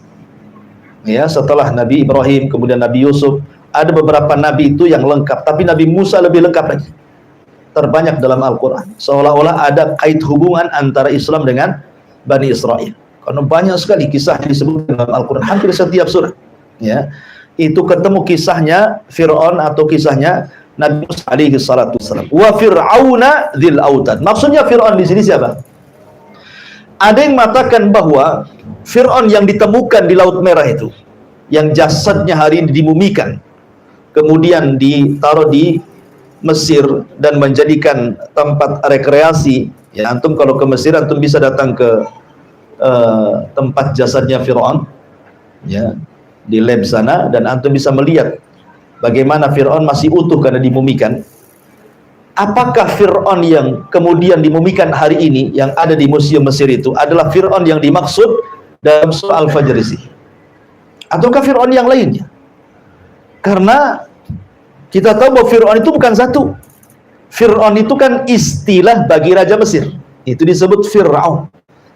Kalau Kisra itu istilah raja Persia, kalau Kaisar itu istilah raja Romawi, kalau Tuba itu istilah raja Yaman, kalau Mesir itu diistilahkan dengan kalimat Fir'aun, kalau Jawa itu diistilahkan Mengkubuwono. Kan ada istilah raja Jawa, Mengkubuwono I, Mengkubuwono II gitu ya. Jadi itu sebenarnya istilah-istilah raja. Ya. Lalu siapa Fir'aun di sini? Apakah betul Fir'aun yang dimumikan hari ini yang ada di Museum Mesir itu adalah Fir'aun yang dimaksud dalam surah Al-Fajr? Maka terjadi polemik panjang. Walaupun kebanyakan mengatakan iya, itulah Fir'aun yang dimaksud. Ya, maksudnya Ramsis Ats-Tsani. Ya. Namanya Ramsis kedua. Itulah yang ditemukan, yang kemudian jasadnya sekarang menjadi mumi dan ditonton, bisa dilihat. Katanya, sekali lagi kita tidak bisa menjazmkan masalahnya ya, tidak bisa memastikan, tapi ada yang berpendapat seperti itu. Karena memang jasad Fir'aun memang dijaga untuk menjadi sebuah pelajaran bagi umat setelahnya termasuk kita. Di sini Allah mengatakan wa Fir'auna, maksudnya Fir'aun di sini Fir'aun di zaman Nabi Musa. Karena di zaman Nabi Yusuf juga Fir'aun, tapi Fir'aun di zaman Nabi Yusuf kan beriman. Tetapi yang dimaksud Fir'aun apabila diistilahkan Fir'aun dalam Al-Quran berarti kisah Nabi Musa. Karena inilah yang banyak dikisahkan dalam Al-Quran, satu-satunya raja yang mengatakan ana rabbukumul a'la a'ilahun ghairi, aku adalah Tuhan yang paling tinggi, apakah ada Tuhan selainku, katanya. Ya. Dengan sebab dua kata-kata inilah makanya Fir'aun diazab dua kali, di dunia ditenggelamkan dan di akhirat diazab dengan azab yang sangat pedih. Baik, bagaimana kisahnya?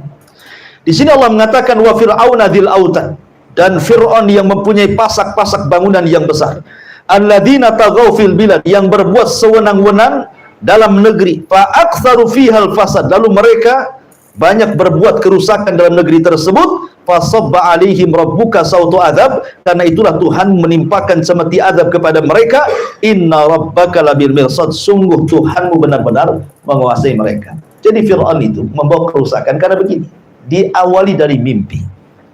Fir'aun itu mulai bejatnya itu diawali dari mimpi. Ya. Jadi dia bermimpi, dalam mimpinya dia melihat api. Api ini berasal dari perkampungan Bani Israel, kampungnya Nabi Yusuf yang sudah meninggal. Ini turunannya di situ.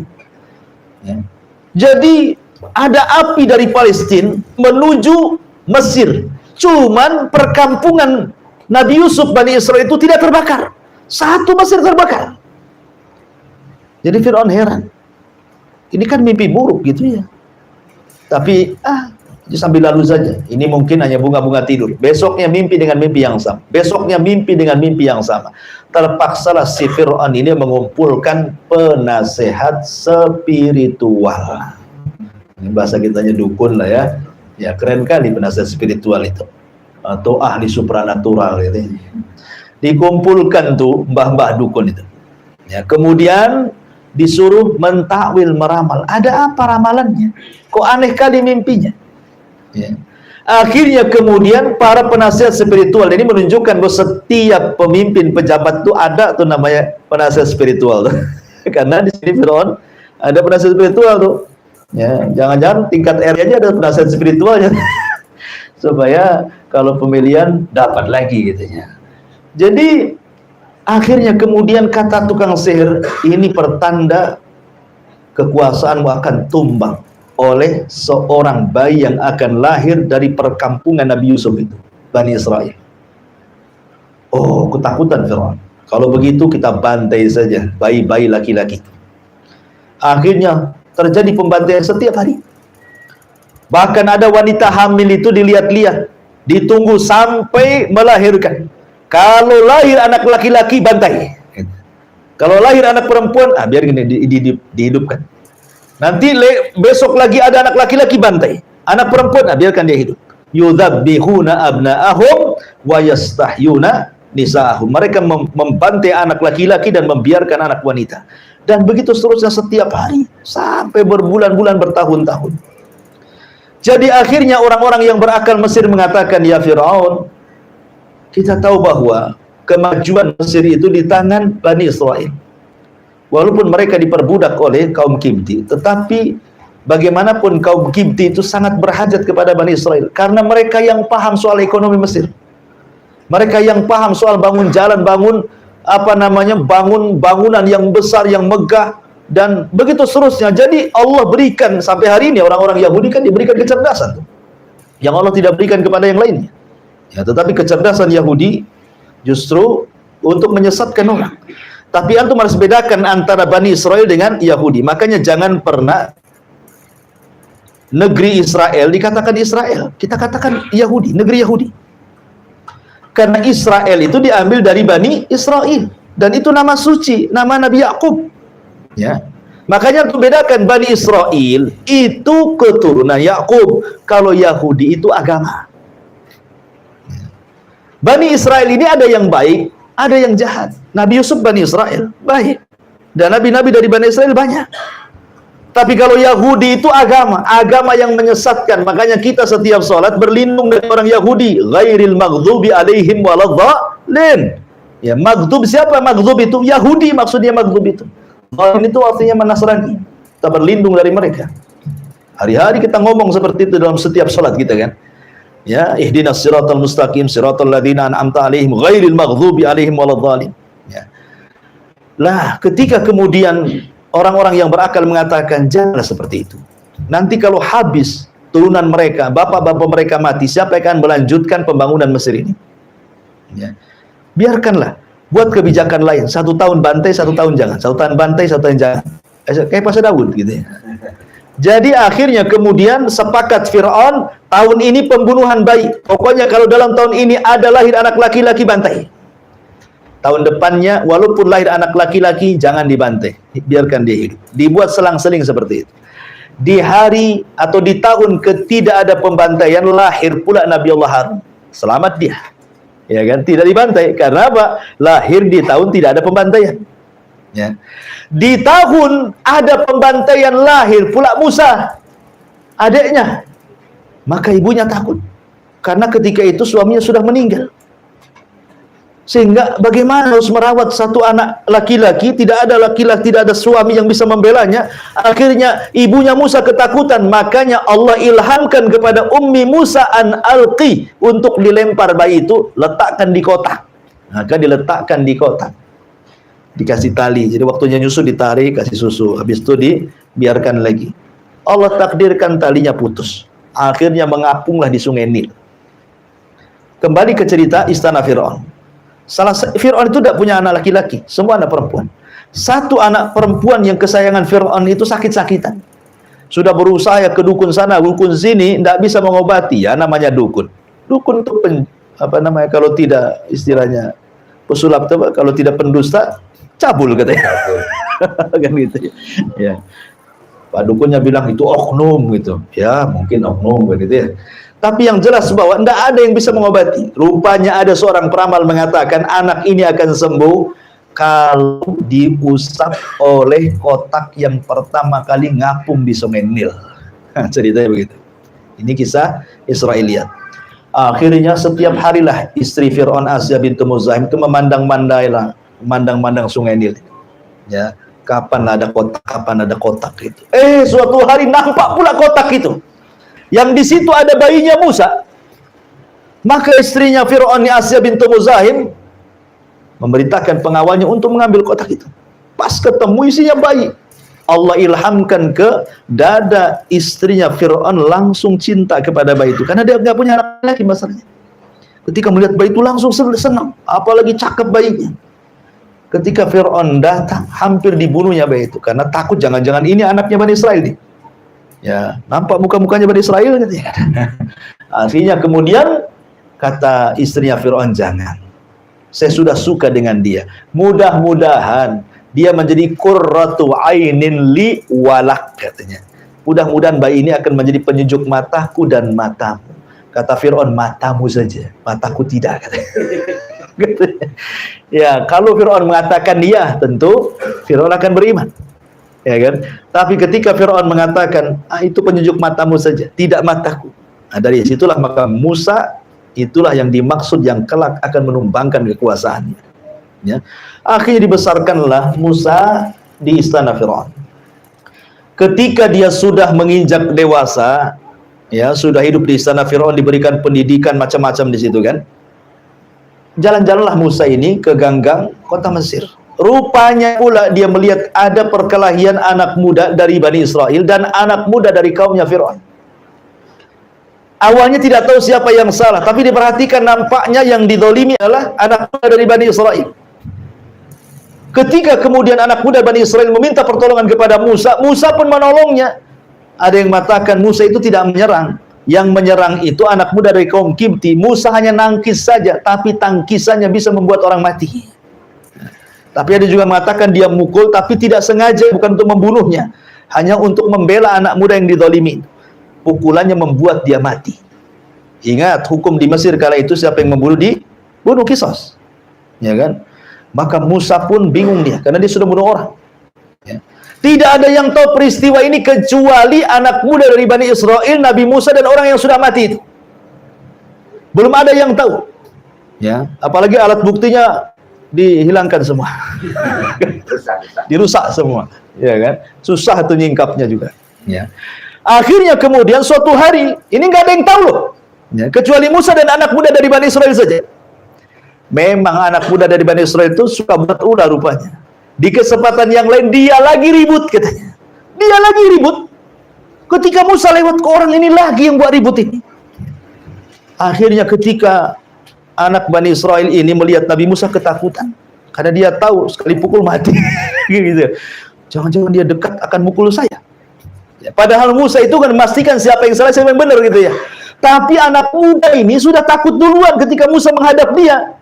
Akhirnya sebelum dia dipukul Nabi Musa, dia berkata, apakah engkau akan membunuh aku seperti kau bunuh kemarin orang itu kau bunuh? Akhirnya orang jadi tahu lah yang membunuh kemarin tuh.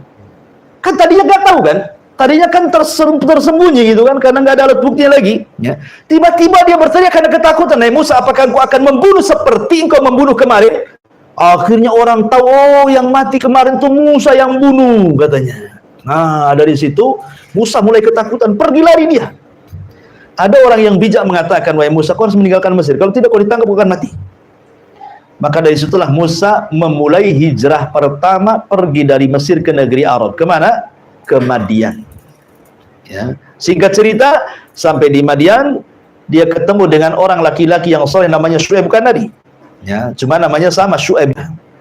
Punya dua anak putri. Menikahlah Musa dengan salah satunya karena sudah berjasa mengambilkan air, yang kemudian membantu mertuanya menggembala kambing sampai punya istri, punya anak banyak. Setelah 10 tahun Musa pun ingin kembali ke Mesir. Berangkatlah Musa ke Mesir. Di tengah jalan kemudian Musa alaihi salatu wassalam nyasar. Ini karena udah 10 tahun kan, mungkin lupa jalannya dia. Tengah malam, obor pun sudah padam, ya. Dia takut ada terjadi apa-apa dengan anak istrinya. Maka tiba-tiba di tengah malam dia melihat ada cahaya dari kejauhan. Dia mengatakan sama istrinya, kamu tinggal di sini, saya akan ke sana. Boleh jadi saya akan mengambil satu api yang bisa kita melanjutkan perjalanan, atau mungkin di sana ada orang yang bisa menunjukkan jalan ke Mesir. Akhirnya kemudian Nabi Musa pun meninggalkan keluarganya dan menghampiri api yang dilihat dari jarak jauh itu. Semakin dekat semakin besar, semakin dekat semakin besar. Rupanya setelah dekat bukan api tapi cahaya. Ya. Disangkanya api setelah dekat cahaya. Rupanya cahaya itu seperti api berada di pohon zaitun. Dari sini menjadi khilaf para ulama. Ketika Allah Subhanahu wa taala berfirman dalam surah An-Nazi'at itu, ya, wa nadahu rabbuhu bil wadil muqaddasi tuwa. Ya. Kan di sini kan muqaddasi tuwa, lembah yang disucikan di bukit Tua. Maksudnya Tua di sini apa? Ada yang mengatakan Bukit Saina. Maknanya, sebenarnya Musa sudah sampai Mesir. Karena Bukit Saina kan di Mesir. Ya. Artinya sudah dekat dengan Mesir. Ada juga yang mengatakan Bukit Tua di sini bukan Mesir. Maksudnya adalah Bukit Zaitun yang ada di Palestina. Karena bahasanya muqaddas, diberkahi. Ya, negeri yang diberkahi maksudnya Palestina. Ya, jadi ada yang mengatakan Musa masih di Palestina sebenarnya. Tapi ada penafsiran mengatakan sudah sampai Mesir karena ada yang mentafsirkan Bukit Tua itu artinya Bukit Saina. Ya, disitulah Musa pertama kali dinobatkan jadi nabi. Ketika dia sampai di api itu, cahaya itu, tiba-tiba ada suara. Suara itu aneh. Terdengar dari atas, dari bawah, dari samping kiri, dari samping kanan, dari depan, dari belakang. Bingung Musa ini. Dan mengatakan, innani ana rabbuk. Akhla na'alaika. Ya. Sesungguhnya saya Rabbu, wahai Musa. Lepaskan sandalmu. Ini negeri yang diberkahi. Ahli tafsir mengatakan, kenapa Musa disuruh melepas sandal? Karena sandal itu terbuat dari kulit keledai yang disamak, yang najis. Sementara negeri yang suci jangan diinjak dengan najis. Sama lah, antum masuk masjid pun sama kan? Nggak boleh antum bawa najis. Bahkan Nabi SAW pernah sholat bersama para sahabat, tiba-tiba sandalnya dibuka, sahabat-sahabat pula ikut buka sandal. Habis sholat Rasul mengatakan, kenapa kalian ikut-ikut lepas sandal? Kata sahabat, kami melihat anda lepas sandal. Ya kami juga lepas katanya. Boleh jadi ada turun wahyu kepadamu. Kata Rasul, bukan. Tadi waktu sholat Jibril datang memberitahu sandalku ada najisnya, makanya aku lepas. Apa di sandal-sandal kalian ada najis katanya. Artinya bahwa masuk masjid saja, karena masjid disucikan, tidak boleh kita bawa najis gitu ya. Maka begitu juga Musa untuk dilepas. Kemudian Allah Subhanahu wa taala berdialog dengan Musa. Di sinilah disematkan kalimat kalimu Rahman. Musa itu nabi yang diajak berdialog dengan Allah tanpa perantara. Maka sejak itu disematkan kalimat kalimu Rahman. Ya. Lah, Musa itu kan kemana bawa tongkat. Jadi Allah Subhanahu wa taala kemudian dibalik cahaya itu mengatakan, wa ma biyaminika ya Musa. Itu di tangan kananmu apa itu? Kata Musa, ini asaya, ini tongkatku ya Rabb. Ya, atawakka'u fi, aku suka menggunakan sandaran, atau ahusyu ala ghanami, terkadang aku untuk menggiring kambing, atau ma'aribu ukhra, atau yang lainnya. Ya. Kata Allah Subhanahu wa taala, kalau begitu lemparkan tongkatmu sekarang. Nih, sekarang Nabi Musa dikagetkan dengan suara Allah Subhanahu wa taala, maka Allah ingin menampakkan kekuasaannya supaya Musa makin yakin bahwa di hadapannya lah Tuhannya. Ya, makanya Allah mengatakan, lempar tongkatmu yang ada di tangan wahai Musa. Dilemparlah tongkat itu, tiba-tiba jadi ular besar. Musa kaget. Ya, langsung dia loncat ke belakang. Tapi Allah mengatakan, la takhaf. Jangan takut. Khudha wa la takhaf. Sekarang kau ambil lagi ular itu. Bingunglah Nabi Musa, ini ngambil ular besar nih. Ya, pegang buntut matuk kepala, pegang kepala makin matuk kan itu. Mana pula ini ngambil kan? Tetapi Allah mengatakan, khudha wa la takhaf, sanu'iduha siratahal ula, katanya. Ambil. Dan nanti kejadian seperti ini akan terulang lagi nanti. Ya. Akhirnya diambil ekornya, tiba-tiba jadi tongkat lagi.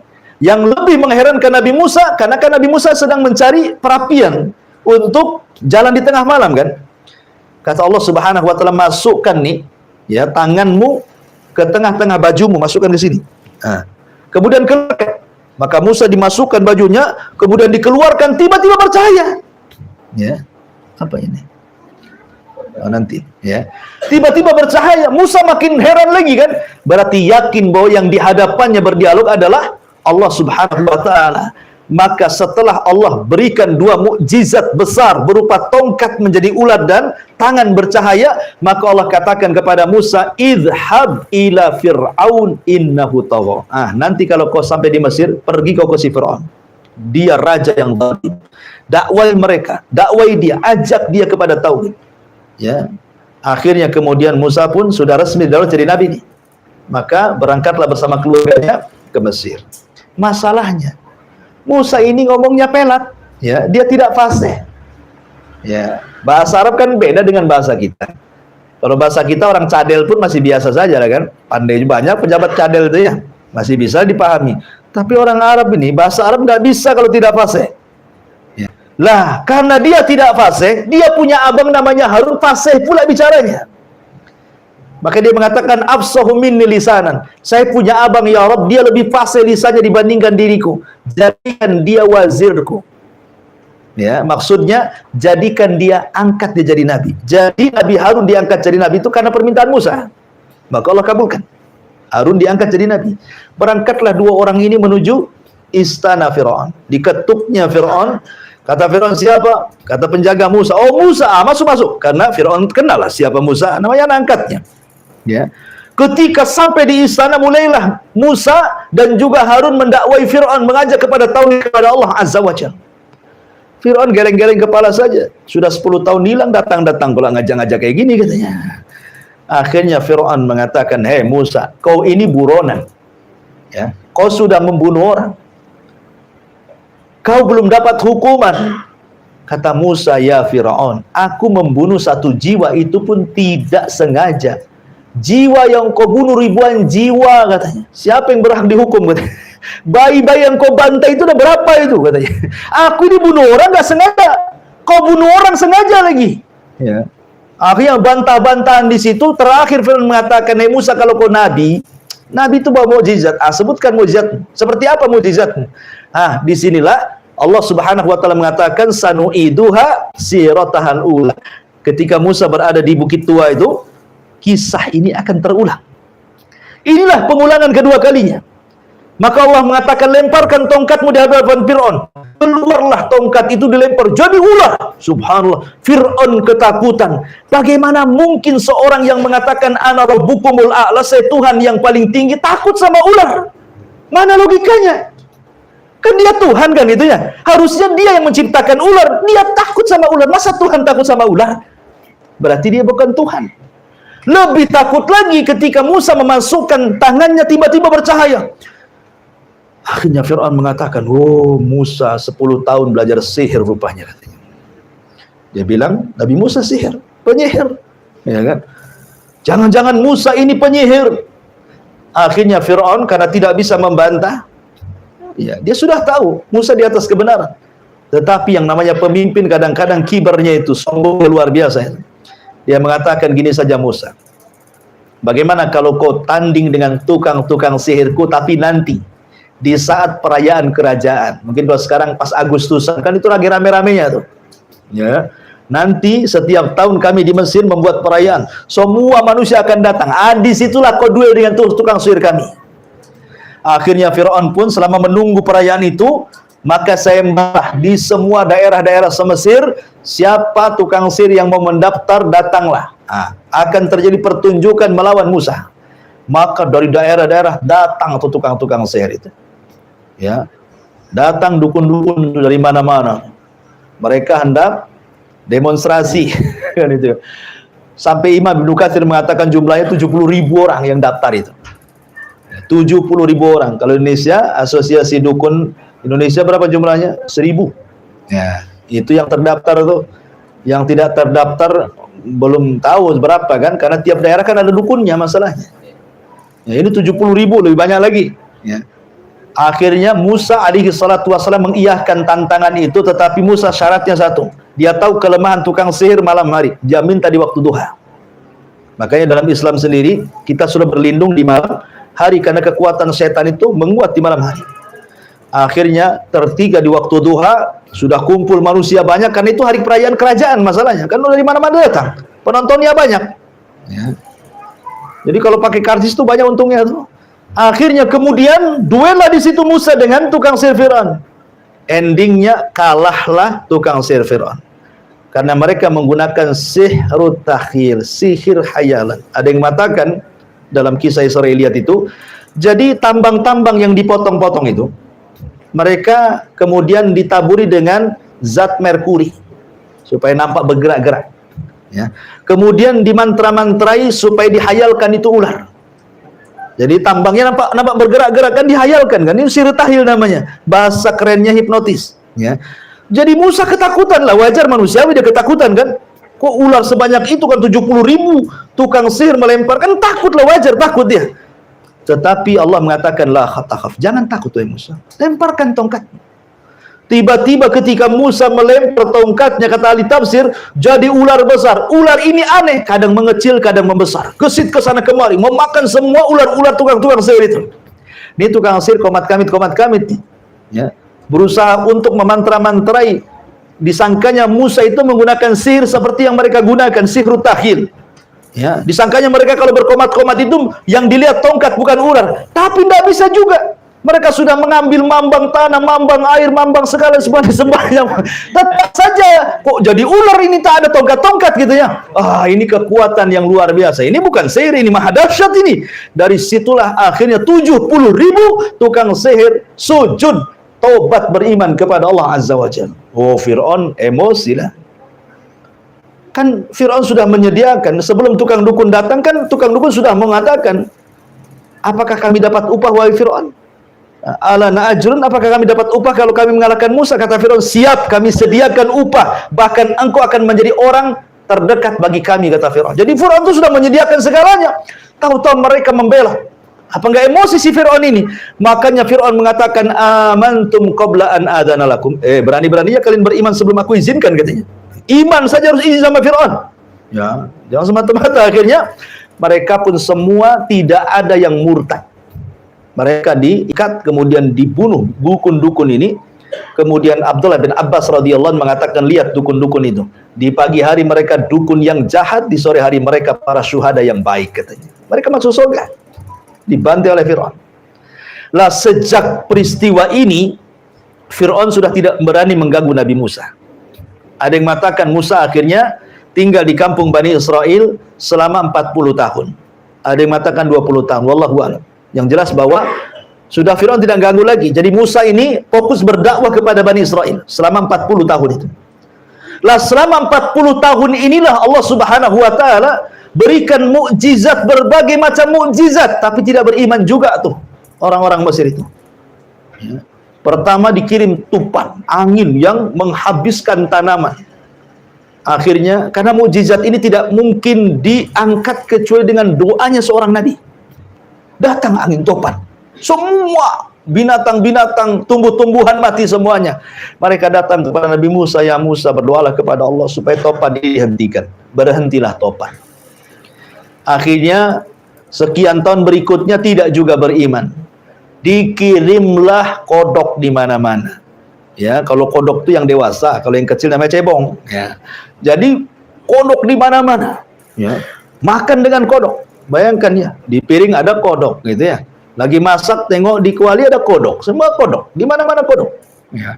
Gak nyaman hidup sama kodok itu. Antum loh ndak melihara kodok, tenggenang di samping rumah, tiba-tiba kakok, itu kan udah gerah itu. Gimana caranya? Apalagi kodok di mana-mana gitu ya. Kodok 2 ekor di samping rumah itu sudah ganggu gitu tidur kita. Ini kodok sak rumah, di mana-mana ada kodok. Mereka datang dan Musa, tolonglah kodok-kodok ini dihilangkan. Berdoa lagi, hilanglah kodok-kodok itu. Sekian tahun lagi tetap kufur juga. Akhirnya dikirim kepada mereka kutub. Ya, mungkin bahasa kitanya tumbila. Antum tahu tumbila? Kalau di Jawa Barat itu, kalau di kasur-kasur Tempo dulu, itu di ujung-ujung kasur itu namanya tumbila. Tinding itu apa tuh? Kalau antum tidur nanti makan darah antum tuh. Ya. Tapi tidak tahu sekarang kok bisa punah pula, kemana perginya tumbila tuh? Tak ada pula itu, kisah-kisah orang dulu saja. Saya masih ngalami itu, masih ada tumbila kan? Masih ada ya? Di pesantren-pesantren biasanya. Di kampung masih ada ya. Dikirim tumbila coba di mana-mana tuh. Berarti siksa orang makan darah tuh. Ya. Jadi luar biasa.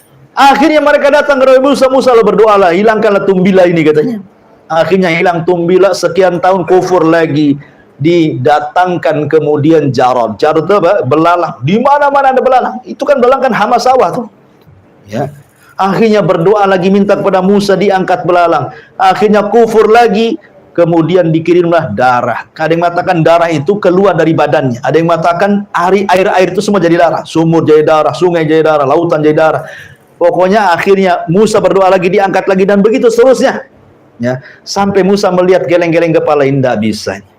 Orang Mesir nggak bisa beriman. Musa harus membawa Bani Israel ke negeri yang jauh lebih baik lagi supaya mereka bisa beriman.